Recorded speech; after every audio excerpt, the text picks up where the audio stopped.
Hello, everyone. Welcome to another episode of Coffee Talk. I'm Rochelle Dene-Poth. I'm the host of Coffee Talk, and I'm really excited today because we have one of our very active, amazing ambassadors with us, Linda Edwards, who I've known for a while on Twitter. We are in a lot of the same different learning communities, and so I follow a lot of what Linda does. I'm always inspired to see the ideas that she shares and all of the ways that she's using technology in the classroom to help students. And so thank you, Linda, for being here today with us to talk. Thank you. I'm excited to get together today.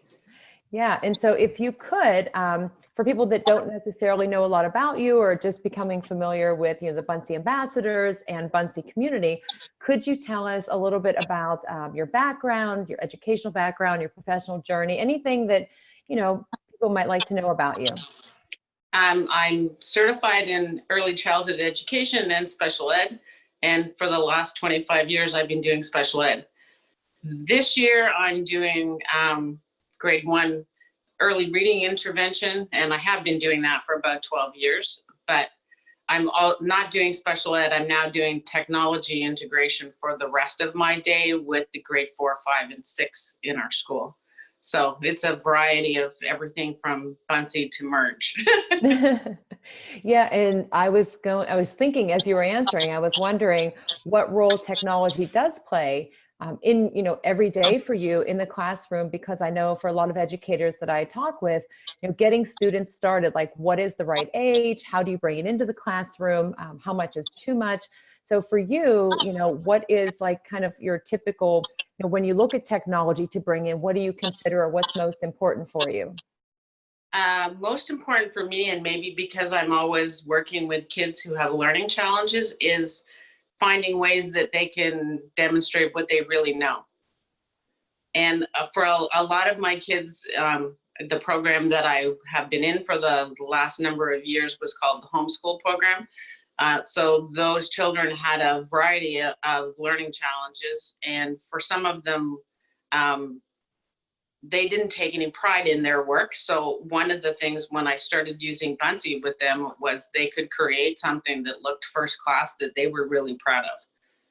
And because we used it on the iPads with version 2, they could use Siri if they couldn't spell something, but Buncee is so easy for kids to find stickers with that pretty much anything they created, they wanted to create in Buncee once they got to know the tool. So it was, a little bit busy at the beginning getting them started, but I mean, and they were experts at it. And it always amazes me that you could have however many kids in the class. Last year it was 9, and there would be 9 different Buncees on the same topic.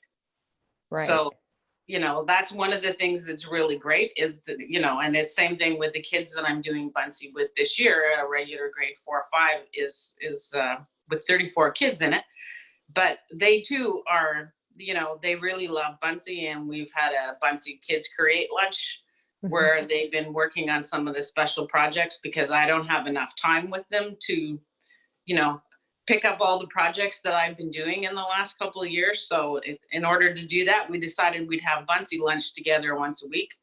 And so they love that. They don't have to go to the lunchroom to eat, and they get to stay in class and create. And they just recently realized they can log into the class through Google and create at home. So they're doing that too, right? That's one, I was going to ask you if I could come and join in the Buncee lunch with your students, because that sounds like a ton of fun. But the second thing too, that I can totally agree with, I've seen in my own classroom, is like whenever you do give students a project, they don't come back with the exact same thing because they each find something that meets their interests and their needs. And even the students who at first don't necessarily want to use technology, sometimes I find it's like once they get started creating and they see all of the choices, it's awesome to see what they come up with. And then we learn so much about them by what they create. And just the things that you've shared, and I know I've read some of the blogs that you've written for Buncee as well. So like, I see you teaching a lot of different skills to them beyond just the content, like digital citizenship and social media awareness. And then, especially in your role with special needs classroom, what are some things that you could share with other educators about the work that you do? If you would have, some examples that you would screen share with us or anything? One of the things my kids worked on last year that was really cool was we connected with Jerry Pilata from the Who Would Win books. And my kids were passionate about reading those books and recreating scenes from them and doing reading summaries. But then he connected with us in Flipgrid too. So he sent the class messages, which really inspired them. So they all wanted to create Who Would Win books in Buncee, their own. They chose 2 animals they thought would be relatively close if there was a battle between them. And they researched the 2 animals that were going to be in their battle and put them all together with Buncee. Well, all those special needs kids made books that were 24 to 30 some odd pages. And that was a huge project, right? All that research and all the rewriting in their own words and finding the images and putting it all together. But they did an amazing job with it. And they were so proud when they were done. But then Jerry also read them all and, commented back to them. So, they really thought they were pretty special. And it was awesome that he did that. And so we connected with quite a few authors last year. Also, the Jarrett Lerner with the Engine Nerds. So we worked with a couple of classes, again, through Flipgrid and Buncee, and we were working on different chapters every week together and creating things. There was all kinds of different content that were in there for STEM and them actually building robots and making. So Buncee's pretty much our everyday thing, but because the kids, once they learn it, they really appreciate the quality of the things they create, and it's easy for them, right? Mm-hmm. So, yeah. And even with my grade 1s, I use Buncee, but I use the 2.0 version. It's much easier for them to navigate. Okay. Yeah. I'm hoping that doesn't disappear, actually, because, for our kids that are really challenged, mm-hmm. or the young ones, they have an easier time with version 2 than version 3. Yeah. And it is easier for me to give them, if there's something that they have to have a template for, it's also easier for them to layer on top of it. So right. Anyway, we use both versions, obviously. Last year really since I started with Buncee the last 3 years, I didn't really use it on Chromebook except for at home or on a computer. We used it on the iPads all the time. So that I'm just thinking, going back to like what they were creating and having him read the books and the length of those books and everything, like how exciting for those students to create something and to see like it's not just a creative and we move on, like we're creating it with the purpose and like it's meaningful. And so, how powerful the learning is for that. I'm sure they love learning because of what they're creating, and the creativity just comes out. Well, it was such an interesting thing. We had to go to narrative writing anyway. And when I introduced them to his books, they were just passionate about the books. Like they were literally fighting over them.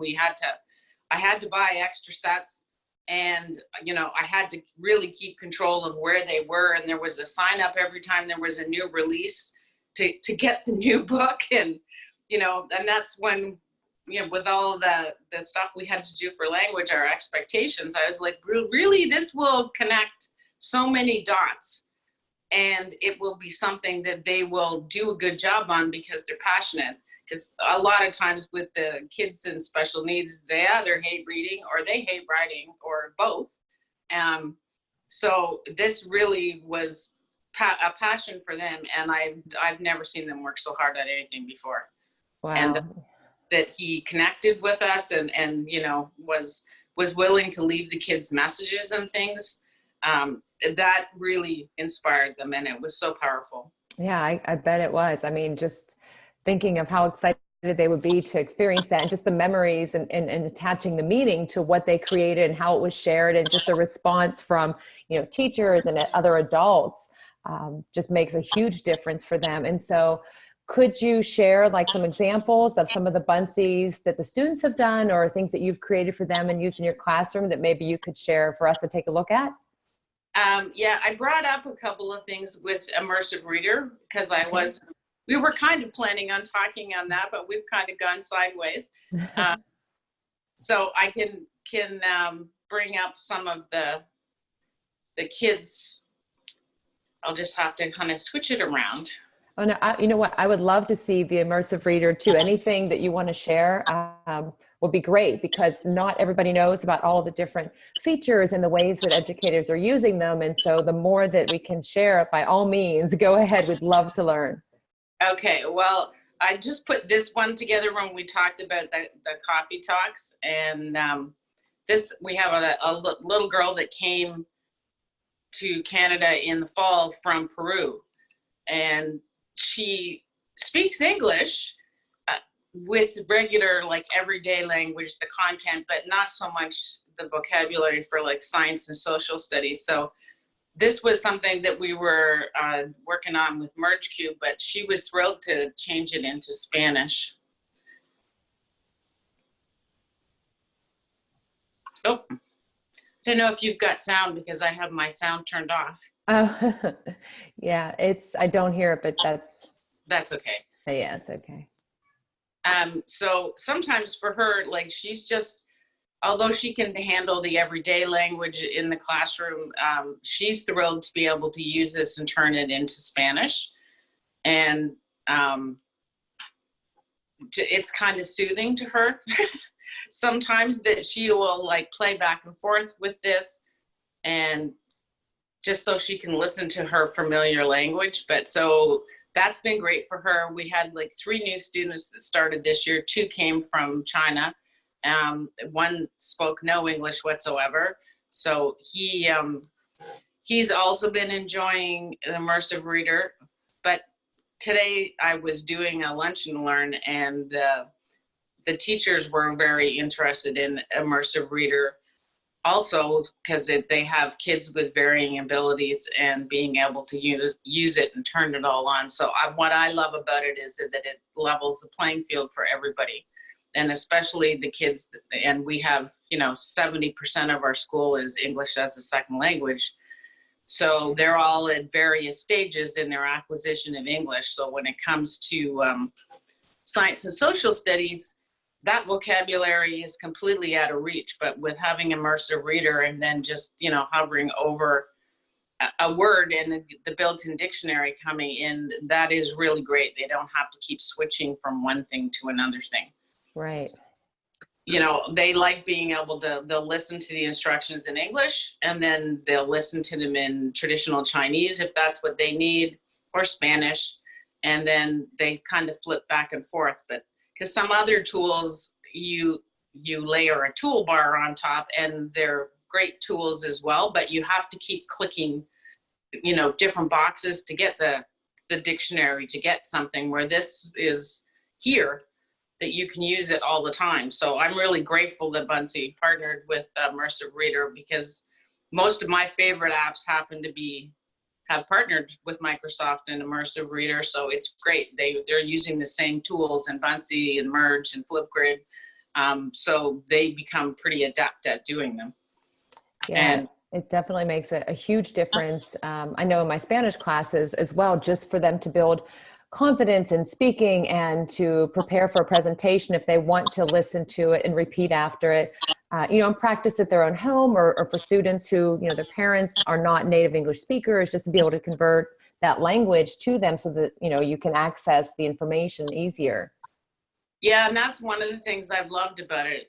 I've done it both in Buncee and Wakelet. Is the newsletters that I send home. My grade 1 students, they have like a business card stapled in their folders, so the parents can just scan the QR code, and then they can change it to the language they speak, because most of my parents do not speak English. So either I'm not talking to them very often because we need translators, right. So like that just makes it accessible for everybody. So I like being able to do that. And, as I said, the fact that it is in pretty much every app I use, like, weekly, the kids, even if the parents aren't quite sure how to run Immersive Reader, the kids are. Yeah. I know. They're so fast. It's like you just start to tell them to do something or to log into something, and it's like they've already created something with it. I mean, we learn so much from them too, right? Yeah. So for me, like, it's almost, it is a great tool for the kids, don't get me wrong, but it's so awesome that I have access to the parents that way.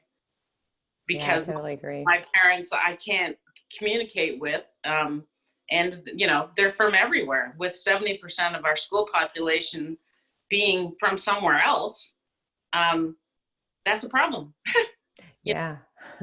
A huge problem, and the parents don't know what kind of homework the kids are supposed to be doing or what's supposed to be happening. And yeah, we communicate in multiple ways, but this just makes it easier for the whole community, even the grandparents. I mean, because the kids can show the grandparents and play it in, you know, Cantonese or whatever, then they're like, oh, okay, so now we know what you're supposed to be doing, kind of thing, right? Yeah. So I thought that was really awesome to be able to have that. Once it came in Buncee too, I was just like, oh, this is so great. You know?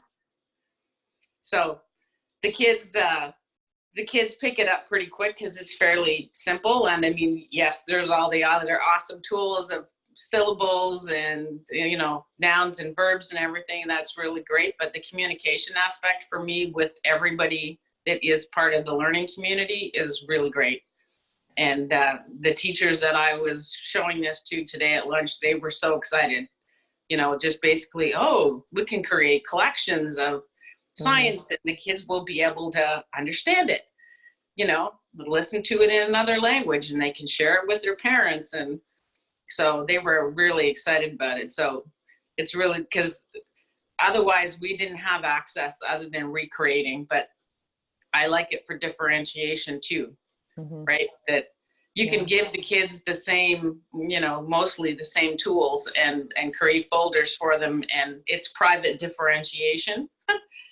Because, well, the kids that are learning differently are sometimes really resent the kind of help even though they need it, right? And everybody's aware of it. So I really like the fact that I can set up things, you know, for individuals or whole groups, and it gives them the tools that they need, and no one's particularly aware of it other than the student that needs it.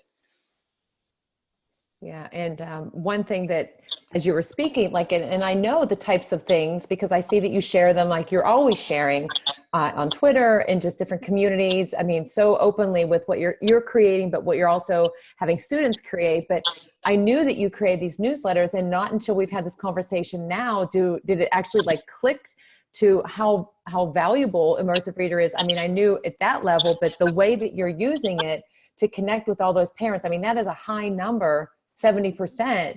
But now to be able to create your newsletter, your class overview, anything, and send it through using Buncee to share, and everybody can understand it, and not just the student, but like you said, the parents, the grandparents, you know, and that just fosters that home to school connection so much better. It's like, wow, that is amazing and powerful and awesome, like all together. What a difference. About that, because I've worked in the same basic community in Toronto for a long time, and both the last two schools I was in, the number of ELL students was huge. And many of the parents, like, you know, when it's interview time, we'd all be trying to be booking translators to talk to them. And then you don't get to talk to them again till the end of the next term. And I thought, there's got to be, you know, a better way of doing this, because I don't like the fact that they're doing this to me, but they don't really understand what I'm talking about.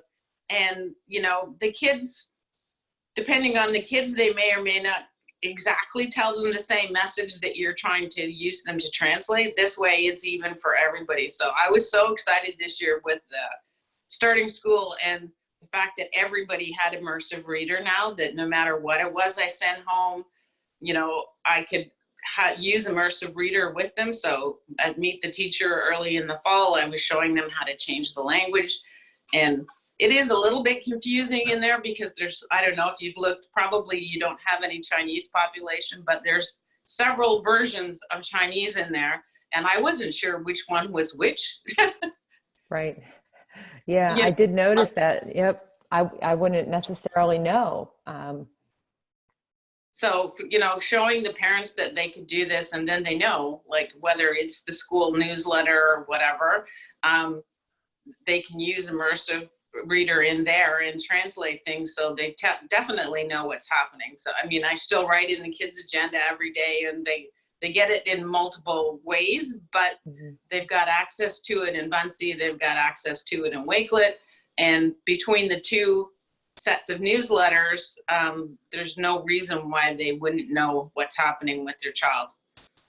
Yeah, and that just, I mean, fosters such a strong, I mean, it's a better and a stronger relationship with the families into the school, because sometimes, I mean, there is that disconnect that can happen, but when you can share the information and you know that everybody's getting the same access to it, you can have the communication going back and forth, it does make a huge difference. And it leads to more, you know, positive interactions too. You don't want anybody to have this negative perception or experience with school.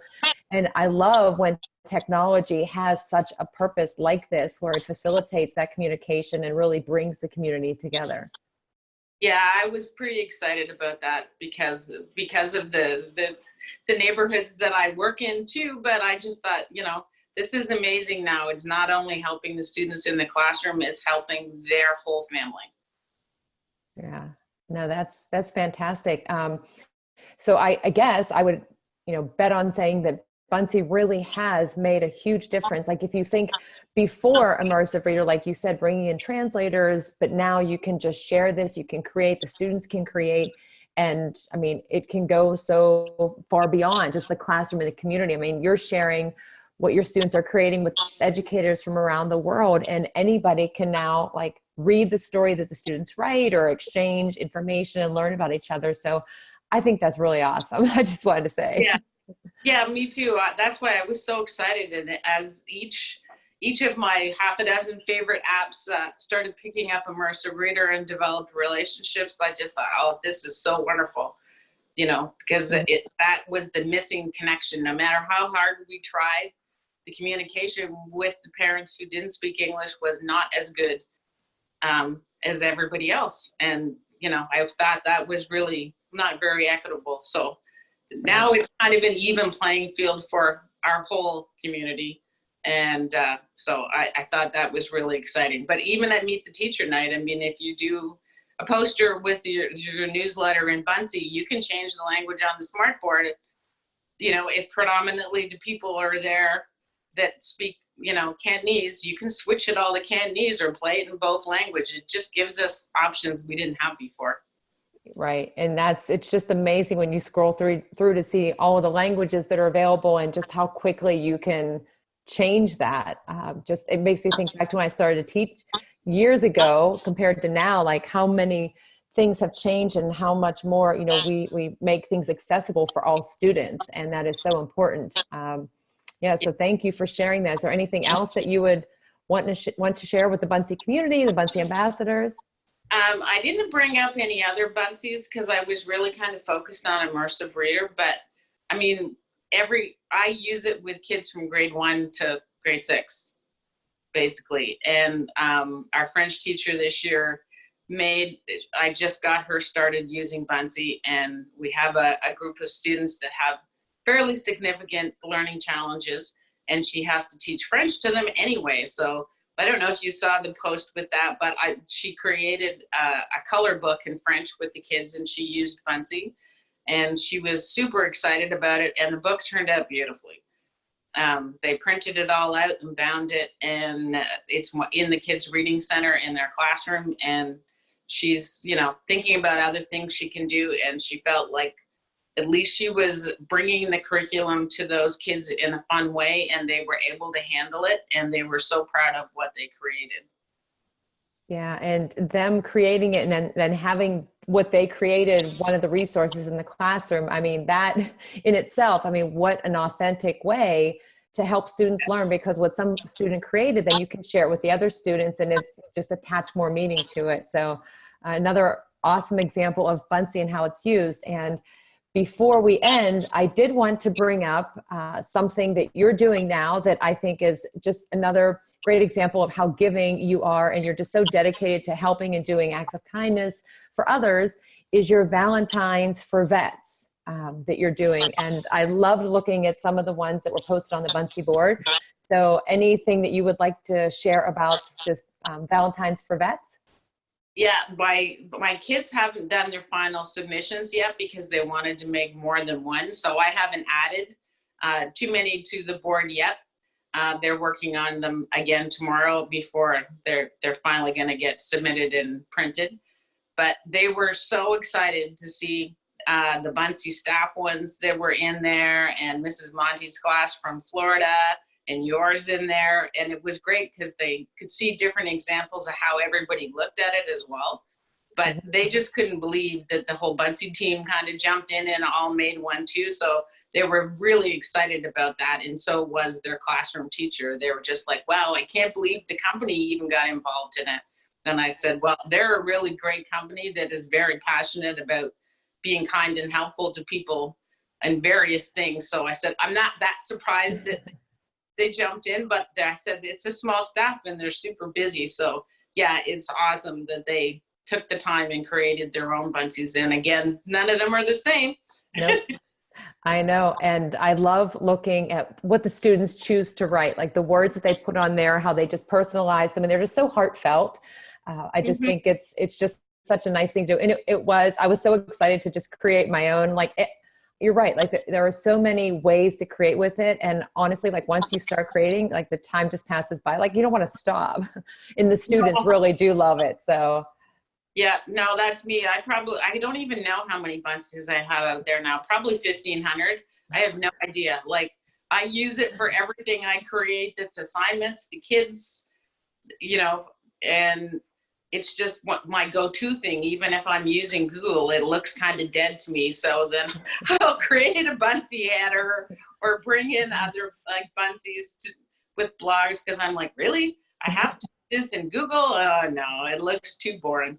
I know. I totally agree. I mean, as soon as you start, you put the first thing on, you're like, yeah, this is right. I need to keep using Buncee. And people, when they see it, they're like, what is that? I mean, the curiosity just starts. And, even on Twitter, we're always sharing like, oh, try Buncee. And there's so many examples out there. And really, once you start creating with it, it's like, you don't want to use anything else. No, it's such a rich creation tool for us. And I mean, I was in a contest with Buncee a couple of years ago, I think before you were probably involved in Buncee, coming up with different ways that you could use Buncee. And that was a couple of years ago. I came up with like 120 different ways to use Buncee just in the subjects that, that we teach at school every day. And right. I can't even imagine once I started using it, I didn't use anything else. And as I say, and anytime somebody wants me to do something in Google, I'm like, what? Really? Why would I want to do that? Yeah. Are there other options? Can I take a pass? No, I have seen a lot of your ideas because I remember seeing a handout and I was like, who came up with all of these ideas? And it was you.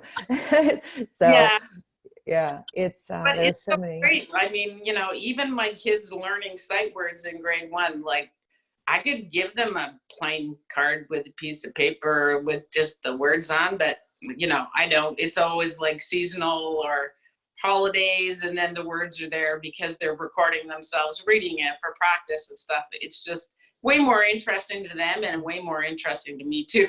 Yeah, I know. Yeah. I have my students now creating some about me Buncees and doing some other ones. And, they're starting to populate on the Buncee board. And it's just so exciting to see all the different ways they represent themselves. And some are using templates and some are just creating from scratch. But it is fun to see what they create. And then I always say like, oh, where did you find that, sticker that you put in there? And because I want to use it. So it is a ton of fun to create, but it's also a ton of fun to see what has been created. Well, and it's, one of the things I found in doing this with the grade 4-5 class, and I guess it's the same with the adults that create too, but it's so interesting to watch the kids' style and how their style changes. And, some of them obviously have a really good knack of making something look quite amazing. But by the same token with my group last year, sometimes they got a little too sticker happy. And so I did this thing with them, the worst pricey ever, create a Buncee that's just awful. And then we're going to analyze why it's awful. So they kind of get the idea that sometimes there's too much there. It loses feel. Anyway, they thought that was a ton of fun as well. But I bet. well, you know, it's something we all have to learn, right? When enough is enough. Yes. And I've gone back and looked at some of my early Buncees, and yeah, I think your students would have a lot of fun looking at some of mine, because there was a lot going on and I don't even know. So, but we're learning as we go, and yeah, that's so funny though. Yeah, well, it was a fun thing for them to do. And I mean, they had to analyze basically how to, you know, what should be included, and then thinking about the color of font so people can read it easily and stuff like that. So it was really a good lesson. They had a lot of fun doing it, but they learned a lot from that. When I said, no, I want you to make the worst presentation you could possibly ever make, they just kind of looked at me and went, okay, I don't know if she's okay or not today. Oh, geez. I would probably excel at that assignment sometimes in some things. I would think. No, I'm sure you would. But anyway, it was a lot of fun. And you know, I've noticed that with the grade 4 or 5s, that over the time they've been creating Buncee, they're definitely developing their own style. That sometimes now you know, without a name, I could still say, oh, I think that's so-and-so's. Mm-hmm. You know, and I mean, that's part of the curriculum too, with art and learning to design and style, and obviously important for personal branding. So I think, you know, it's good that they have access to Buncee and they can kind of experiment through there and learn what their style is. Yeah, I definitely agree. Yeah. Yeah. Okay. Well, thank you for taking time to have a coffee talk with me today. I've learned so much, and I know that whenever anybody watches this and just hears your story and how you've used it and the impact that it's made on your students, that it's going to, you know, spark some new ideas and, you know, get people started if they're not already started. And yeah, so thank you for your time. And for everybody that's watching, you know, if anybody wanted to reach out to you, how could they best connect with you if they had some questions to follow up? I'm at Linda Edwards on Twitter. I am on Facebook too, and I'm part of the Buncee group in Facebook. I just don't tend to post as much on Facebook. I kind of look at Facebook as being more, you know, personal things like nature pictures, whatever. I wouldn't check it all the time, but I don't really post there too much. I basically post on Twitter, and I don't have a website, so. That's okay.